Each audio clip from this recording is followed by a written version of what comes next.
It was at this time that I decided to join the Glorious Hope Recovery Program of CCF. It was through the Glorious Hope Recovery Program that I had various realizations. First, that we have a loving Heavenly Father who will never leave nor forsake us. His love is unconditional. He is faithful to help us if allow Him to.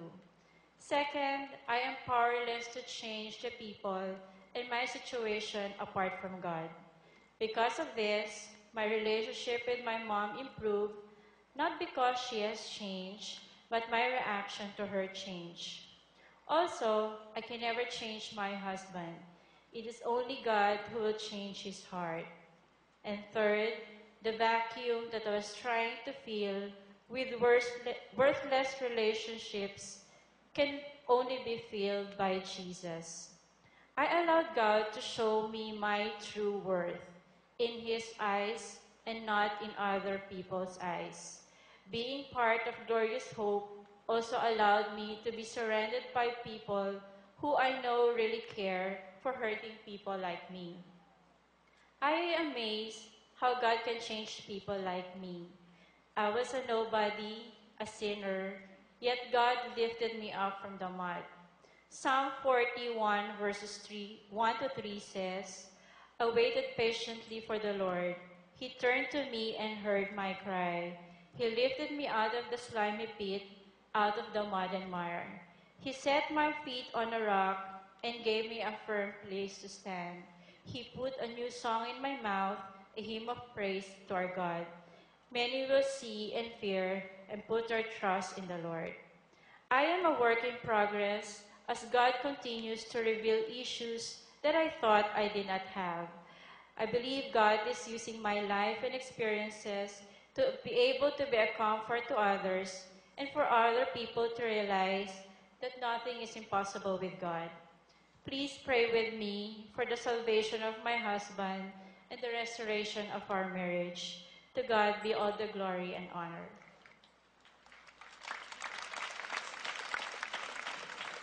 Sa maraming pagkakataon po, hindi natin nakita yung uhaw natin dahil ang dami nating substitute sa buhay.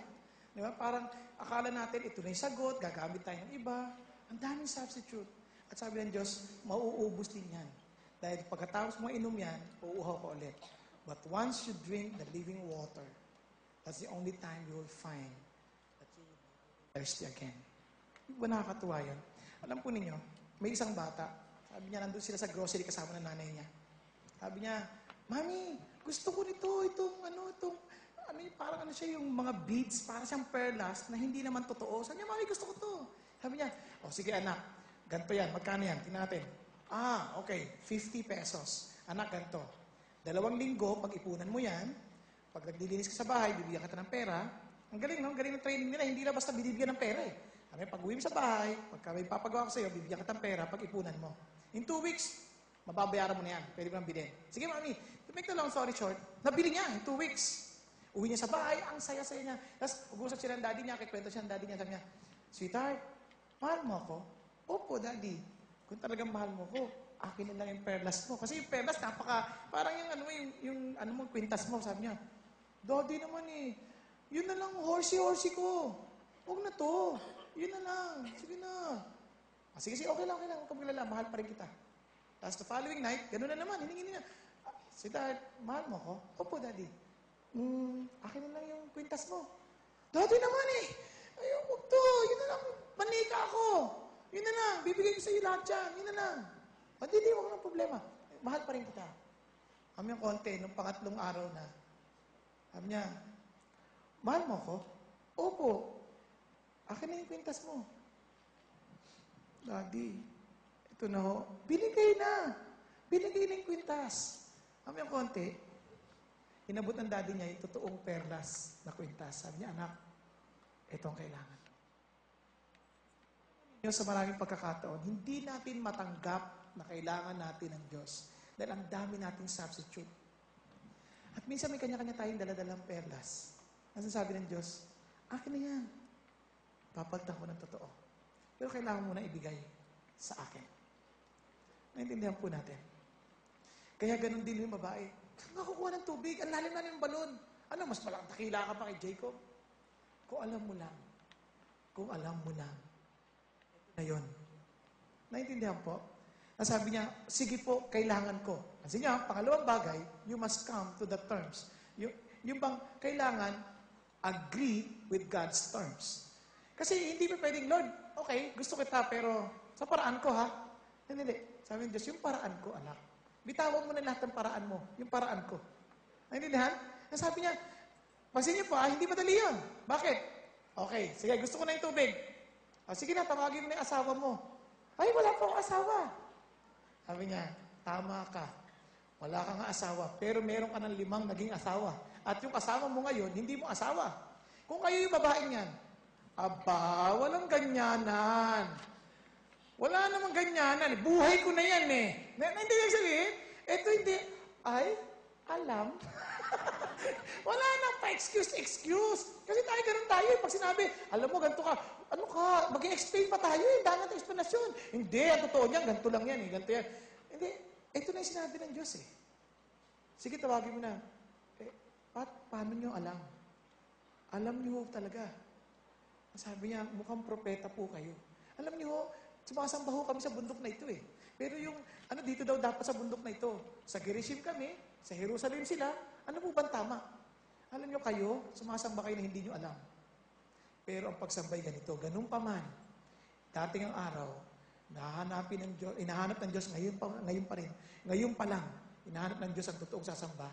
Nasasamba sila sa Espiritu at katotohanan. Wala na sa lugar, kundi mayroong tagpo ng Diyos, nahanap siya ng Diyos, nakakatagpo mo ang Diyos, at yun ang paglakad kasama ng Diyos na siyang totoong pagsamba sa Espiritu at katotohanan. Sa maraming pagkakataon, marami tayong ginagawa, hindi natin naiintindihan. Para ho yan kilala niyo si Neil Martin? Hindi, palagay ko hindi niyo kilala yon. Si Neil Martin po, siya po ay sa England. Tapos nagkataon po, meron siya po mga kasama na magtuturho sila doon sa loob ng parliament. At nandoon po, dumating po si Lord Halslam. Si Halslam po, naging chancellor ng England. Pero ito, suot-suot niya, ang dami niyang palamuti, parang militar eh. Yun ang suot niya. Di ito na si Neil, nakita niyang ganyan si Halslam. Halslam! Magkakaibigan sila eh. Bigla ba na, syempre nakabihis, no? Andun yung mga turista, kasunod ni Neil. Habi nung lalaki, na-record niya, Neil! Pag sabi niyang Neil, nagluhuran lahat. Nagluhuran lahat. Ba't kayo nagluhuran? Tinawag nila yung pangalan ko. Maraming ganun tao, no? Lulod sa isang bagay na hindi nila naintindihan. Naintindihan niyo po, ba't yung ginagawa yan? Ba't kayo ganito manalangin? Ba't ganito kayo umawit? Bakit ganon? Kahit hindi naintindihan, basta kanta na lang. Yan, nagkakantahan na ganyan, no? Bigla nag-worship tayo, nagkakantahan. May nagtaas ang kamay. Kasi ikaw, bago ka, ito, taas ang kamay siya. Ba't kasi nagtaas ang kamay? Ano ba ito? Taas na rin siya ng kamay. Nakakatuwa rin, ha? Nakakataas ako ng kamay. Pero bakit mo ginawa yun? Ba't ka nagtaas ang kamay? Ano ibig sabihin ng pagtaas mo ng kamay? Naintindihan yung sabihin? Marami nagtataas. Anong ginawa? Basta, feel ko lang eh. Hindi, may dahilan yan. Ba't mo tinaas ang kamay mo? Yung iba ayaw ko magtaas ng kamay. Bakit? Parang katulad ni Abraham Lincoln. Nung nandun po siya sa service, bigla na yung pastor po, nagbasa ho ng scripture reading, bigla ho tumayo si Abraham Lincoln. Tayo siya. Ngayon sabi ng mga katabi, hindi na ho nyo kailangan tumayo. Sabi niya, hindi. Kapag ako'y tatayo, ay aakyat sa entablado, para magtalumpati, nagtatayuan ng mga tao, pagbibigay galang sa akin. Ngayong babasahin ang salita ng Diyos, tumatayo ako pagbibigay galang ko sa Kanya. Naintindihan yung sabihin? Para sa Kanya, naintindihan niya yung ginawa niya, ba't siya tumayo? Di ba? Ngayon, pagkat tumayo siya ngayon, kasi, tumayo sila, tayo. Ba't ka tumayo? Yan ang tanong sa atin kasi dapat ang pagsama natin sa katotohanan. Hindi yung parang, gaya ng tayo dito, ganito ginawa nila, gawin natin. Hindi, bakit mo ginagawa yan? Naiintindihan mo ba yung dahilan? Meron bang katotohanan sa puso mo, ba't ko ginawa ito? Naintindihan po? Hindi ko ba sinabi ng tao, gawin ko to, gagawin ko na. Hindi, bakit? Ito kasi sabi ng Diyos eh. Nabasa ko to eh. Ito yung gusto ko ipahayag sa Diyos ang pagmamahal ko sa Kanya. Naunawaan po, some people, they will even question you for what you're doing. But if you know what you're doing because you are worshiping God in the truth,